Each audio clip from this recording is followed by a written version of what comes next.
Welcome back, DMs, to the Master of Dungeons. This episode we'll take a look at the Tier 2 stat box of the rivals in called the Netherdeep.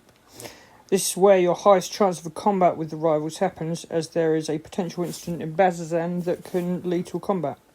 When your party first arrives, the rivals and your group pretty much split up if they arrive at the same time, or you can find Io in the infirmary after the town's attacked.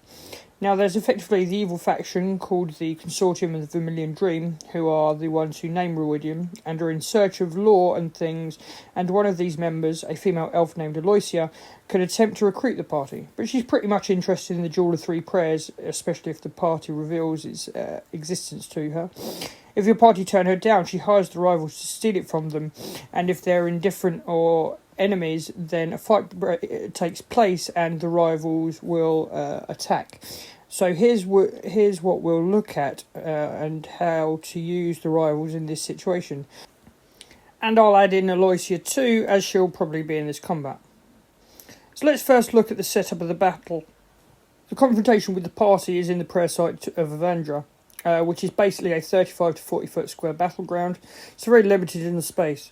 Before battle begins, I suggest you roll the whole party's initiative and have it on the side in a note ready to go. Because of Maggie, if you watch my episode in their tier 1 stat blocks, you'd learn that everyone within 30 feet of her gave an advantage on their initiative.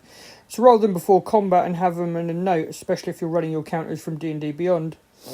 Next, Dermot has Bless as one of his spells, which he'd cast immediately. Your best choices for those people would be Galceride, Dermot himself, and then probably Io, particularly if your party chooses to speak and communicate with them first before early combat. After that, battle begins, and it's entirely dependent on initiative on what happens. Now, we do have some minor predictions. Io and Irvin have a +3, Maggie, Galceride and Aloysia have +2, so with advantage we should get some decent high rolls. Then it's a case of who goes first and how bunched up your players are. First, let's look at Aloysia. Her stat block is only that of an occult initiate, which are basically one-trick ponies. They open with a solid arcane blast for an area of effect and then just follow up with her short sword attack. If any of her allies or herself is in serious danger, she'd use Levitate to get out of that trouble. As for who to attack, the whole party's focus will go as follows. The person with the Jewel of Three Prayers will be the primary target. Getting this is what Aloysia and the rivals want, so that's who they'd be aiming for, and as soon as they get it, they teleport out. Next, they'd focus on anyone of low armour, preferably a caster, who'd be a threat, something like a wizard, sorcerer, or bard. All have solid casting abilities and will cause your NPCs serious issues, especially if any have counterspell. That would also force any healers to focus on healing this weak party member. After that, the priority would be a paladin or fighter, someone in decent armour who'd hit hard. Then your party, or should I say Io, Irvin, Aloysia and Maggie, would protect Galceride and Dermot as best they could, weathering any melee attacks or anything a ranger could put out. Second, we look at Io, whose best ability is her bonus action reposition. She can move any ally she sees within 30 feet, and don't forget this room is tiny, so that shouldn't be an issue. And they don't take opportunity attacks. This is perfect to keep Galceride and Dermot out of any major harm and place Maggie and Irvin in the more dangerous places. She gets 3 attacks, either with her harpoon or longbow. Suggest use longbow for anyone on the opposite side of the battlefield and harpoon for anyone in close. Third is Dermot. With Bless up, you'll want to keep him out of trouble he doesn't have to take any concentration checks. And using Io's reposition can help with that. He'd save his cure wounds for any ally dropping to half health or less.